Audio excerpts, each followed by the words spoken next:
up, everybody? Reggie from the Front Row Report. We're in Indianapolis, Indiana, right outside the Emerson Theater. Get Ariel from Icon for Hire. How you doing? Hey, I'm good. You said my name right. That's amazing. I did my research. What, you sure did. I wasn't sure. Good one. For a while, I wasn't sure if it was Ariel or Ariel. I watched some interviews. I know how it is now. Awesome. We're good to go. Ariel. Thank you.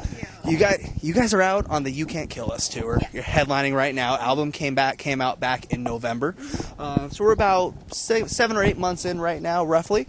I know, it's hard to believe, isn't like it? 4 months in my head. This is the first independent release for you guys. Yeah. What are some things about doing an album independently that maybe you didn't expect or that fans would never think of? Okay, I didn't get any of these questions in advance, so I got to think of something for I'm that. sorry.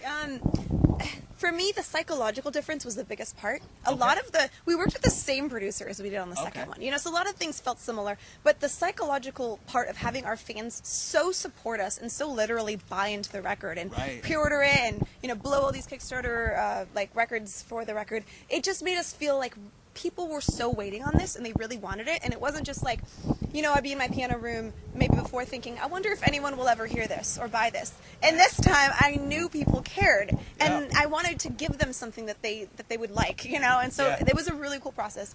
I don't have any like crazy stories. I guess we had fans come in with us and sing on the You Can't Kill Us title track with us. Oh, that's cool. It was awesome. Nice. Oh, it was emotional. It was really cool. Nice. Yeah. Kickstarter. Yes. You guys, to say you guys shattered your goal is an understatement. You guys set, I think, a low goal of a little over $2,000 originally for a goal, and over $100,000 that you guys raised. It's crazy. I mean, come on. I feel so. Yeah, it's insane.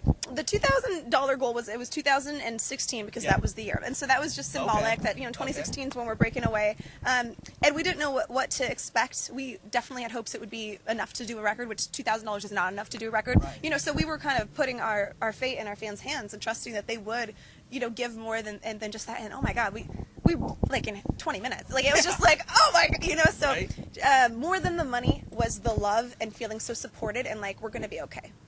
Without the label we're gonna be fine. Awesome. Yeah. How hard was it to do it without a label and without that extra behind you, or finally doing it on your own? I mean, did you expect it to be tough, or I mean, we had a good team around us that helped with some of the logistical stuff. There's things like maybe the label before would help us find a place to stay in Los Angeles or help connect us with the record producer, or maybe like the artist for the cover art or something. Little logistical things like that, but they're all things that you can Google and figure out how to do. And we had enough context that we were really able to source everything ourselves. Do our own photo shoot, edit our own thank yous. I mean, just stupid stuff like that. That maybe the record labels make it out to be trickier than it is to keep themselves in business. But in the last 10 years, it's gotten a lot more possible to self-produce everything and just do it yourself. So we're lucky about that. Yeah. One song that really stands out to me that I love is Happy Hurts. I absolutely love that song. I think I bugged the crap out of my boss today playing that song at work. But, where does that song come from? Because that is a really cool song, and it's really deep, too. Thanks. I mean, it makes me tear up to think about it. It's very personal. I was in Sweden when I wrote it. I'm Swedish. I was visiting my family, and I expected the trip to be, just fun and light and carefree, and it was, but also I found myself being very introspective just because, I don't know, it was winter, and I was there for a long enough time that after about a week, I was really disappointed that I wasn't feeling better, And you can probably tell through the lyrics, I struggle with my emotions. I struggle not feeling the way I want to feel a lot of the time, and it's a weird thing because I try to help our fans feel better, and then at the same time I feel like a fraud when I don't feel right. When I feel like a crazy person, I'm like, well, how can I do anything for anyone else? Like maybe people shouldn't listen to my music, like maybe I'm bad for them. I don't know. So Happy Hurts was just that, like, is the pursuit of feeling better causing me more pain than I'm already in? Like if I just accept it, am I gonna, like, is sometimes reaching for happiness even worse than just like, what if you can't get it? The frustration of that pursuit is just like, sometimes you feel like I feel so like such an incapable human being when I can't figure out how to manage my emotions and be a grown-up. Well, then there's the times that your things are going so well that sometimes you almost miss when they weren't going so well. Sometimes there's that small part of you that's like, remember when things sucked? And I'm careful not to romanticize that because I think it's easy to do. It's easy to be like, remember when we were all just, careless teenagers hating ourselves and cutting ourselves or whatever. I think it's a dangerous trap to go down because I was so miserable that I remember thinking, like, Ariel, never want this. Like, never romanticize this. This sucks. Like, I hope you can one day get on out of this crappy town, not have to live with your parents, do what you want, and be happy. Exactly. You know? Yeah. So with this record, it's one of the, I think the first record of you guys really as a duo, as a two-piece. Yeah, you're right. How big was that change for you guys? It was so scary when it first happened. It was totally sudden.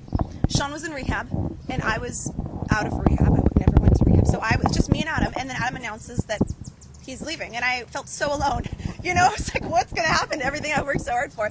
So that sucked, but I just kind of had to quickly accept it and be like, you know, Adam's like our best friend still. We love him. We want nothing but the best for him. So you know, if we like wanted to be mad at him, like that would have been stupid because we love him. We want him to be happy. Yeah. We want him to have a great life. So we just had to let it go. And conveniently enough, me and Sean do all the songwriting anyway. So songwriting wise, it didn't affect it. Live show, it hurt, but songwriting wise, it was fine. Yeah. Right. Yeah. And musically, you go down a little bit more poppy electronic road on this record than you have in the past. You've always had that electronic feel to the music, but more so on this record. Was that something that came along because you were more independent and had more freedom musically and lyrically?